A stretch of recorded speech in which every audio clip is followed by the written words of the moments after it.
Bonjour, alors aujourd'hui je vais vous présenter les projecteurs spectraux.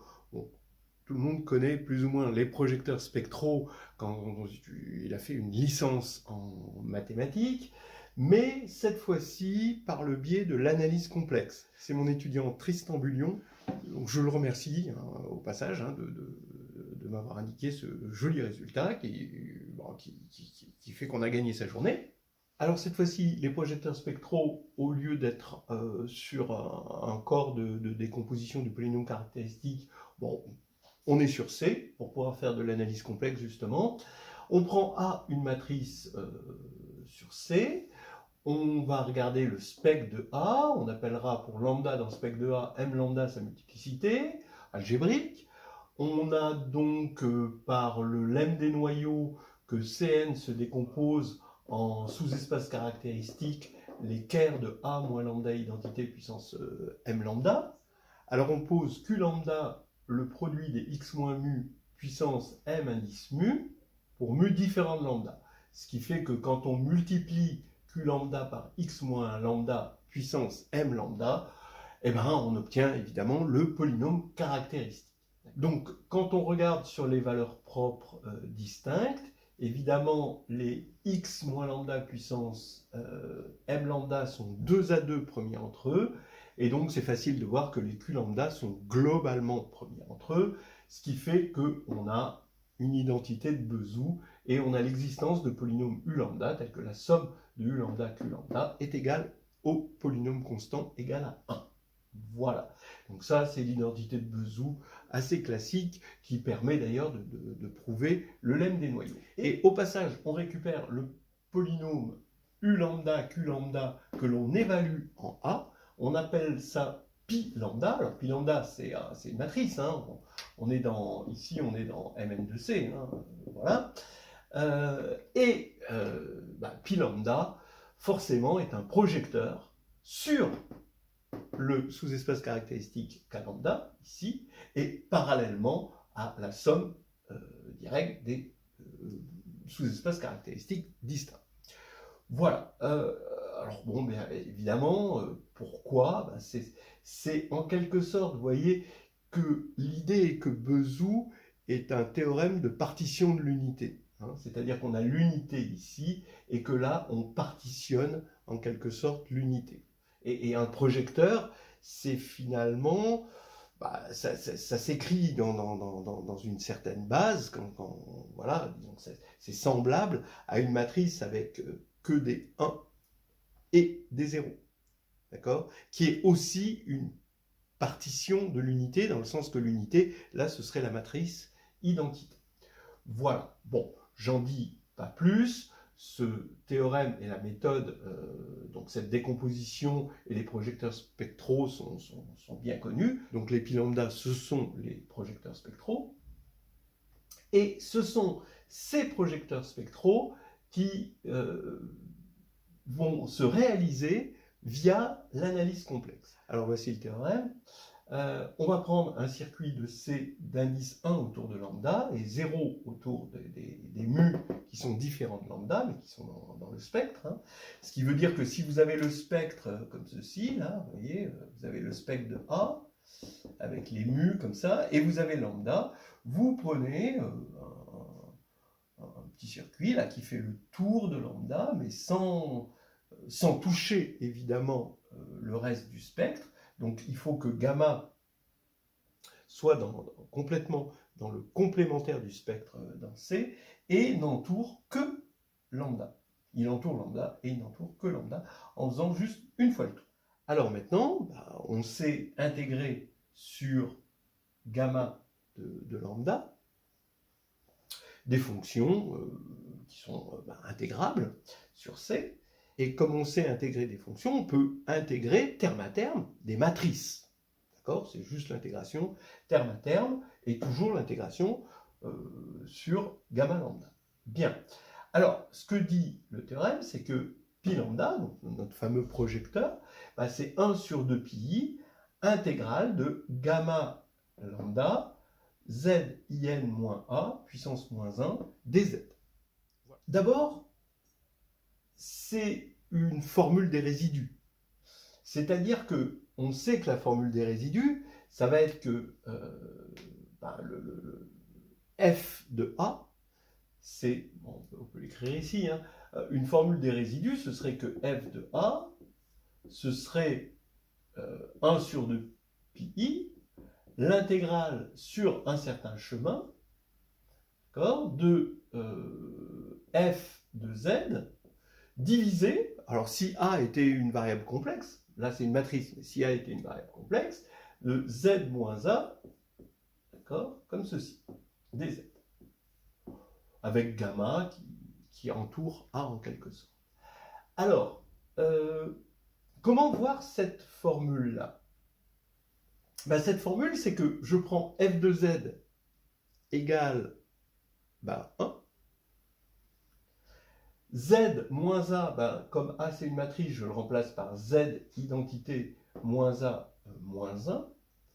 Mais cette fois-ci, je devrais avoir 1 appliqué à A, puisque j'ai pris pour f la fonction constante égale à 1. Et donc je devrais avoir l'identité. Mais là, je n'ai pas tout à fait l'identité. Pourquoi? Parce que entourer A, ça voudrait dire entourer toutes les valeurs propres de A. Ce serait, bon, alors j'ai fait une vidéo là-dessus, c'est Cayley-Hamilton par les fonctions holomorphes. Hein, vous pouvez regarder, c'est une preuve de Cayley-Hamilton qui prouve que effectivement, si j'entoure tout ça, alors j'obtiens l'identité. Mais là, je ne vais pas entourer toutes les valeurs propres, je vais en entourer une, et donc c'est une partition de l'unité, et donc en gros ça va être un projecteur. Voilà l'idée, je trouve ça sympa, et donc la preuve est assez simple, hein, donc, en 5 minutes vous pouvez voir la preuve. Regardez, on remarque que cette formule-là, elle est en quelque sorte GLN de C invariante. C'est-à-dire que si vous prenez P dans GLN de C et vous faites agir sur Mn de C par conjugaison, eh bien, la formule reste invariante. Regardez, on prend A et on change A en PA, P-1. Bon, alors le spectre reste inchangé. Donc déjà, tout notre spectre reste inchangé. Gamma lambda, il va rester inchangé, il va continuer à entourer notre lambda tout seul. U lambda, Q lambda, les polynômes, étant donné que les valeurs propres sont inchangées, les Q lambda sont inchangés, et on ne va pas changer les U lambda. Donc, au niveau polynomial, ici, ça reste inchangé.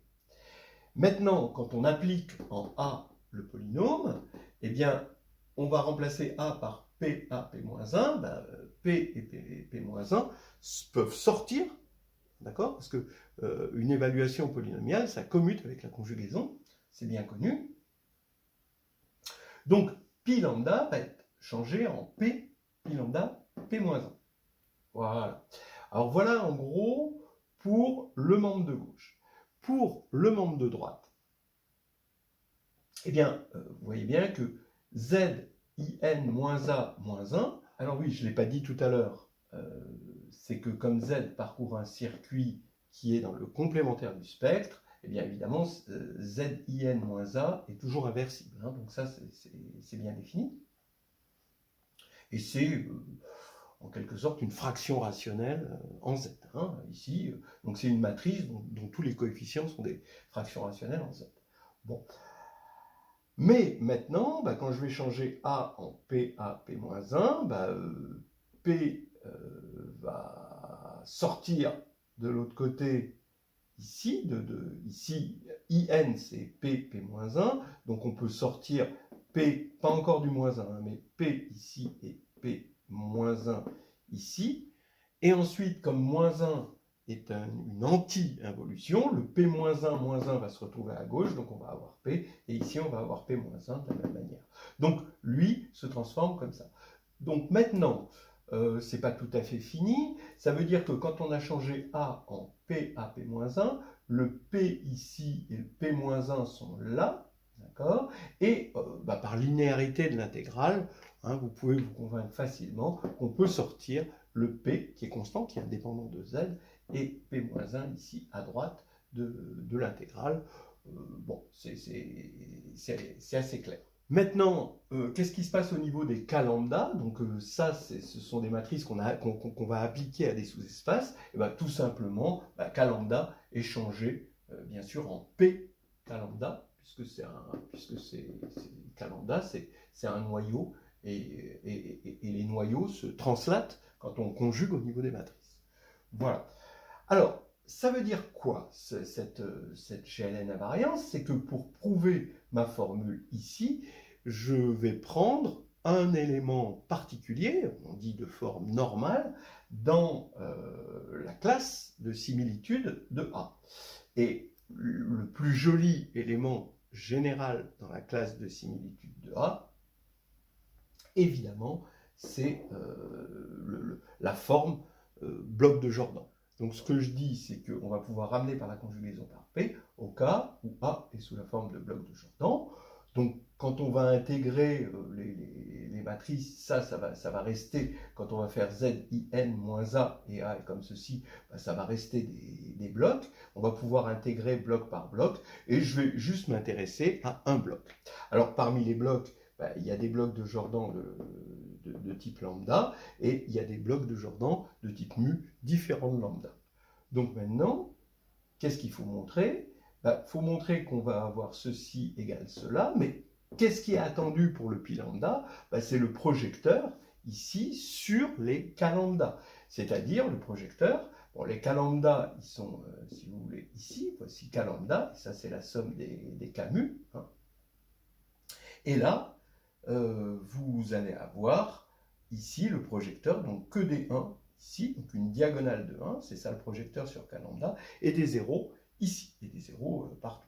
Donc la formule attendue, c'est que quand on va prendre A égale juste un bloc de Jordan, eh bien, je fais cette formule, j'applique cette formule, et je vais avoir l'identité. Bah oui, c'est un petit peu ce que je vous disais tout à l'heure, mais on va le prouver à la main, sans se poser de questions et sans aller chercher une autre vidéo. Maintenant, si vous voulez regarder l'autre vidéo où on prouve qu'elle est Hamilton, vous allez voir que ça en découle aussi. Mais on peut le faire à la main facilement. Alors, allons-y, hein, maintenant qu'on a vu la GLN invariance, ça va être assez simple parce qu'on se ramène à quelque chose de très calculable. Il faut montrer donc cette formule-là que l'on veut du théorème, mais on s'est ramené au cas où A était juste un bloc de Jordan, hein, de type lambda, un bloc indécomposable. Alors, faisons-le, on a ZIN moins A, ça va être ceci, hein, cette matrice-là, avec des Z moins lambda sur la diagonale, qui sont non nuls, parce que gamma lambda, le circuit, il fait bien attention d'éviter lambda, et d'éviter d'ailleurs toutes les autres valeurs propres, mais en particulier lambda. Et ici, on va avoir, si j'appelle, donc ici, on voit bien la décomposition de Dunford ici, hein, vous avez, donc ici, la décomposition de Dunford, c'est lambda identité plus la partie nilpotente qui est ici. Là, ça se voit très bien. Et là, on va avoir une décomposition de Dunford avec une diagonale de z moins lambda que j'appelle delta, et une surdiagonale de moins 1 que j'appelle nu. Et donc, cette matrice, c'est celle-là, il faut l'inverser, donc je vais l'inverser. Donc ici, j'ai delta plus nu puissance moins 1, delta et nu, delta c'est cette diagonale, nu c'est cette surdiagonale de moins 1, il faut que j'inverse tout ça, donc bon, delta et nu commutent, hein, donc je vais prendre des s avec ça, ici je vais avoir delta moins 1, et là je vais avoir ceci puissance moins 1, et là j'applique la formule de la série géométrique. Je vais avoir l'identité, bon ça c'est nilpotent, hein, donc il y a des avantages, et donc je vais avoir l'identité plus delta moins 1 nu, plus la même chose au carré, etc. Et je vais terminer sur delta puissance moins n nu n, pas tout à fait en fait, c'est moins n moins 1. Ce qui fait que quand on va inverser ça, c'est facile de voir, on pourrait le faire avec la comatrice, mais ce serait moins facile. Donc de voir que quand on va inverser, on va avoir le delta moins 1 ici, D'accord? Donc l'inverse de ça. Là, on va avoir des moins 1 sur z moins lambda au carré. Ici, parce qu'on va avoir delta moins 2 quand on développe. D'accord? Et ensuite, on va avoir, il va y avoir une alternance de signes et puis une augmentation des degrés. Voilà, jusque-là. Bon, c'est un tout petit calcul. Donc maintenant, quand je vais faire l'intégrale 1 sur 2pi de gamma lambda, de cette matrice-là, eh bien, je le fais terme à terme. Donc là, je vais appliquer la formule des résidus. C'est-à-dire que quand je fais 1 sur 2pi et que j'intègre une fraction rationnelle autour d'un pôle de la fraction rationnelle, eh bien, je vais avoir le terme en 1 sur z moins lambda, de la décomposition en éléments simples de ma fraction rationnelle. Donc là, ici, le terme, ici, c'est 1. Partout, ici, c'est 1. Et là, il n'y a pas de terme en 1 sur z moins lambda, ni là. Bon, voilà. Donc là, c'est 0. Donc on voit bien que par la formule des résidus, comme évidemment l'indice du circuit autour de lambda, c'est 1, eh bien, ça nous donne bien que des 1 ici, avec des 0 là. Voilà, donc c'est ça qu'il fallait montrer, et c'est terminé pour le théorème. Donc maintenant, je vais rajouter pour le plaisir une petite couche supplémentaire. Regardons n lambda égale 1 sur 2pi, l'intégrale sur le même chemin, le même circuit gamma lambda, cette fois-ci de lambda moins z fois cette matrice-là, dz. Bien. Eh bien, vous voyez ce qu'on va avoir. Quand on va multiplier par lambda moins z, ici, on va avoir moins 1, que des moins 1. Donc le résidu est nul. Là, ici, quand on va multiplier par lambda moins z, cette surdiagonale, on va avoir que des 1 sur z moins lambda. Donc le résidu, c'est 1. Et après, on va à nouveau avoir, pour des raisons de multiplicité, que des résidus nuls. Donc on va retrouver cette partie, que des zéros ici. Donc c'est la partie nilpotente de A dans ce cas-là. Quand on va regarder les choses bloc par bloc, on va avoir tout n. C'est-à-dire que maintenant, ce que je dis, c'est que je pose n lambda pour un... Je reviens sur A quelconque dans Mn de C. Je pose n lambda égale cette intégrale-là. Eh bien, n, je regarde n égale la somme des n lambda. Ici, alors attention, ça demande on a des circuits différents. On intègre sur des circuits différents. Ce n'est pas une somme, on ne peut pas regrouper toute cette somme. Voilà, donc on a ça. Eh bien, c'est la partie nilpotente de A dans la décomposition de Dunford. Et pareil, on peut avoir D. Voilà. Alors bien sûr, on aurait aimé avoir une formule qui ne demande pas de prendre des circuits autour de chaque lambda, parce que ça c'est délicat. On aimerait pouvoir dire pour un circuit assez grand qui englobe, mais quand il englobe, on n'a pas Dunford. Voilà, c'est ça, on ne peut pas avoir Dunford. C'est comme le théorème de décomposition de Dunford, où on est obligé de passer par les projecteurs spectraux, par une décomposition de l'unité pour y arriver. Voilà, donc c'était une petite méditation sur l'analyse complexe et les projecteurs spectraux que j'ai trouvé sympathique, et je remercie encore une fois mon étudiant Tristan Bullion.